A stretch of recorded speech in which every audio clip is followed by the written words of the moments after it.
function, both absolute extreme values, they may exist, or one or both may fail to exist, as the following graphs show. So here we go. On this graph, because it levels out, and this one levels this way, we do have an absolute minimum and then an absolute maximum. Here's an absolute min, but no absolute max. Here's an absolute max, but no absolute min. And here's what we keep seeing over and over, where it doesn't have either. Yeah? So you're saying with that first one, if the tails weren't, or if the tails were like just linear increasing and decreasing lines.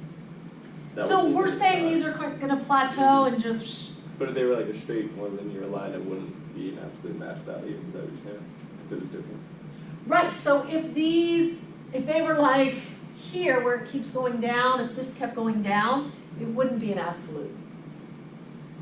Does that make sense? But because it turns. Other questions? Okay. So a continuous function f on a closed interval has both an absolute max and absolute min. To find them, find all the critical numbers, and then evaluate at the critical numbers. And here's the new piece to this. And at the endpoints A and B. So if we're going to say only this side of the room, it means we don't, and we don't go outside of the door.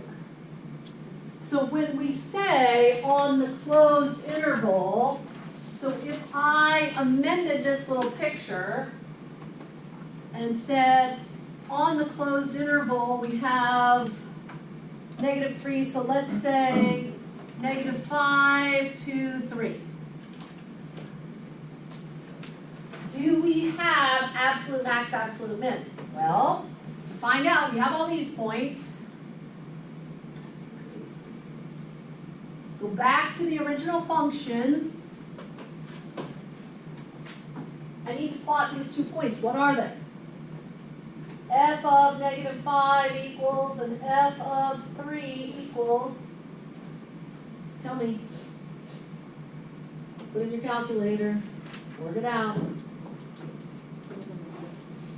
You have to put, I erased everything else. You have to put it into the original function. 3 is equal to 34.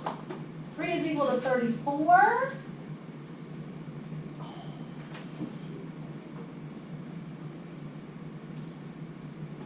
And what's not -5?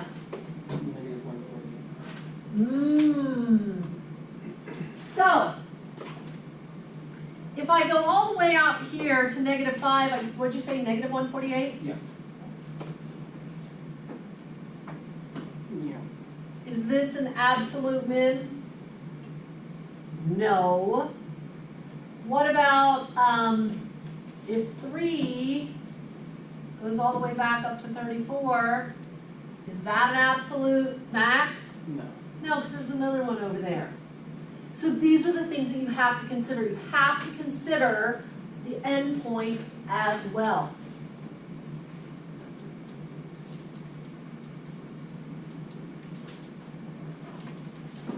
So you have to evaluate not just the critical numbers, but the endpoints as well, if we're looking for an absolute max or an absolute min.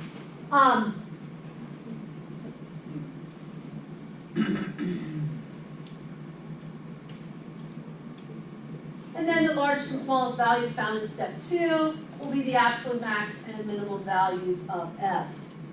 So this new point that we created, -5, -148, what is it? It is our absolute minimum.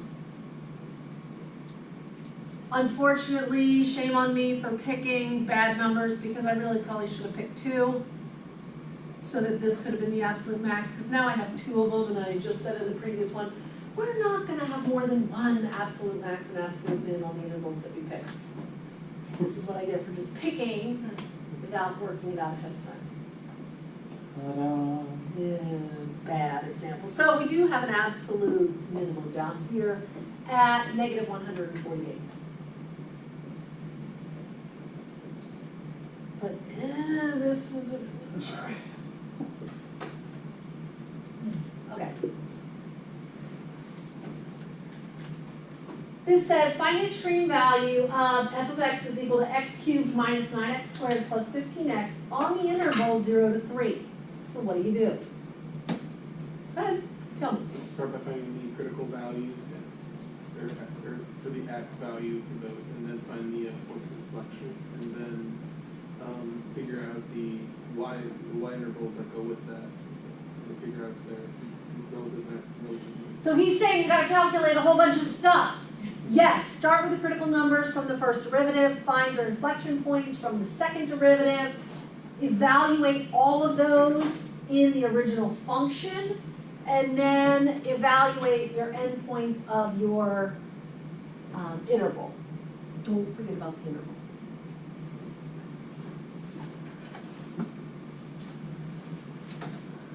Give you a 30-second head start while I take roll. Oh, we're doing this one, okay. We're doing it. Do it. Go, go.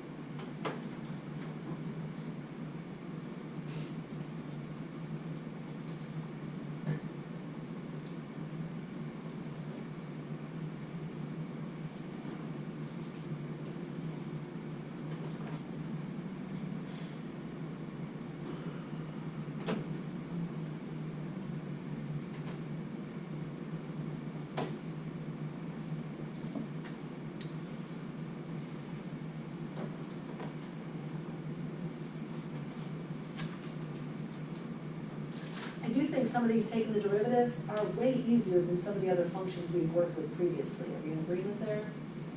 They're like polynomial functions, right? Yeah, they're not.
So first thing I'm going to do, what Joshua said, take the first derivative, which equals 3x squared minus 18x plus 15.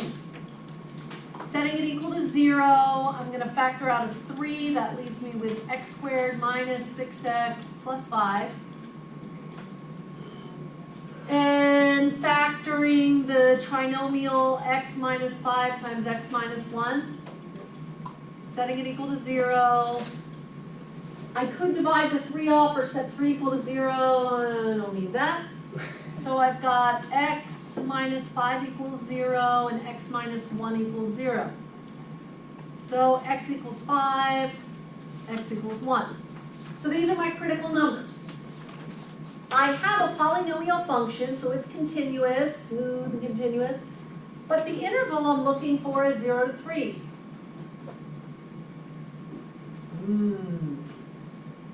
Do we care about 5? Not in the context of this problem, because it is outside of the interval. It's saying, let me in. No. So we don't even have to consider 5. We don't have to look at it. We don't have to do anything else with it. We are going to go over and find our second derivative so that we can talk about the concavity at 1 to be 6x minus 18. So 0 equals, oh, we have that again. 6x minus 18, or x equals 3. Oh, that's in our, so what do we need to evaluate? F of 1, f of 3, and f of 0. It would be nice, we could use a sign graph here and say 3 is our point of inflection, and 1, when we plug it in, what do we know about the concavity? 6 minus 18, it's negative. So there's a possibility that 1 is our max.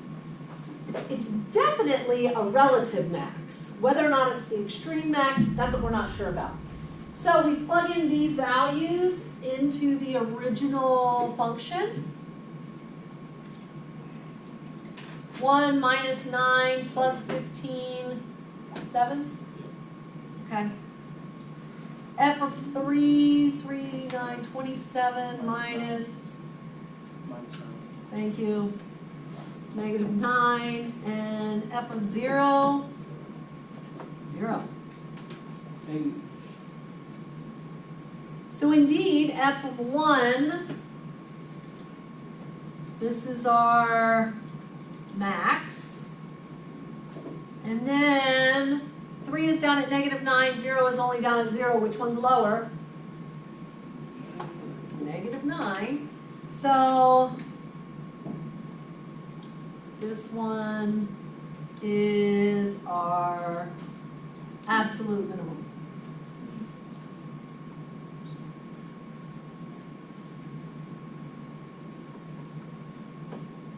Now, the way it is worded, right, I want you to be able to put it in correctly. We say that 7 is the absolute max. It occurs at 1. Negative 9 is the absolute min. It occurs at 3. The ordered pairs, 1, 7, 3, negative 9. That's how you would plot the point, but the absolute min, the absolute max are the y values. Does that make sense? Just so that semantics you're getting correct. Yes, sir? Why'd you cross out x equals 5? Oh. We only want to look between 0 and 3. Even though 5 is a critical number, it's not in the window that we're looking at. That's why you didn't test it right at the inflection point? Yeah, Okay. yeah, because it only went that far. Yeah. Which, in theory, what if it had 10 critical numbers, but your window only encapsulated one of them? Some of you are doing a whole bunch of extra work. You're like, I found 10 critical numbers, I gotta plug them all in, and you're working, because you're not looking at the interval. For f of 1 equals 7, would you plug the 1 into the original equation or the first derivative? It goes into the original equation. So 1 minus 9 plus 15 is 7. Yeah. Do you use a 0 because you crossed out the 5 and you got a 0 instead, or do you use a 0 for something else? For the f? No. So these numbers, the reason I'm using 0 and 3 is because they're part here. It was a coincidence that 3 also happened to be our point of inflection. Okay. Oh, I know. So what if that wasn't a 3? Would it be like, could it be any number between 0 and 3? If what wasn't a 3? If the point of inflection wasn't 3? So let's say the point of inflection was 2. Yeah. So then we would evaluate f of 2 also. Okay, but as long as it's between the interval, then you can use it. Okay. I mean, technically, the point of inflection doesn't give you a max or a min, it's just... Right, it just happens to be the same one. Yes, So that 3 is not the same point of inflection, just happens to be the same number. yeah. Okay. Yeah, yeah.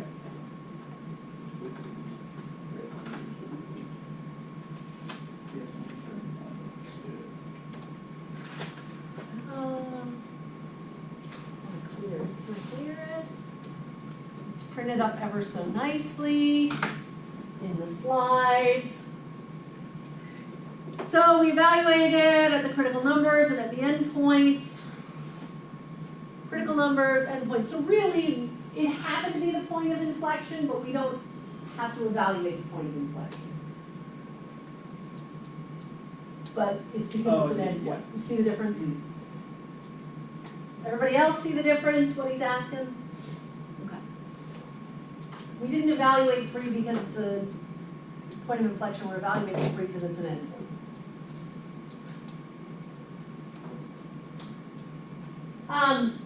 It says the absolute max and min values may be seen in the graph below, but we found them without even drawing the diagram. But here's what they would look like, right? Anybody evaluate 5 just because you did before you knew you shouldn't? Yeah, What was mine it? is 25. Yeah, so it's like, it's gonna keep going down.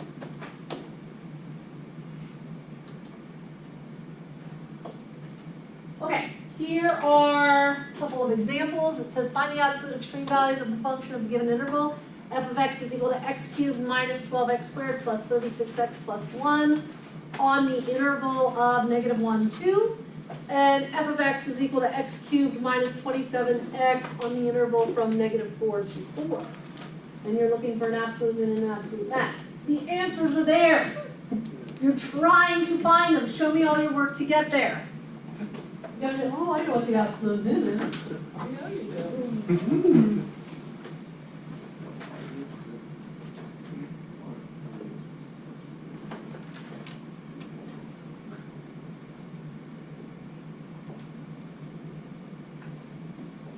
We're gonna do a bit of a round robin to get these up on the board, which means I'm gonna pass the markers off, and then let you pass the markers off.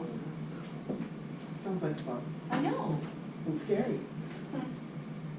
tons of fun.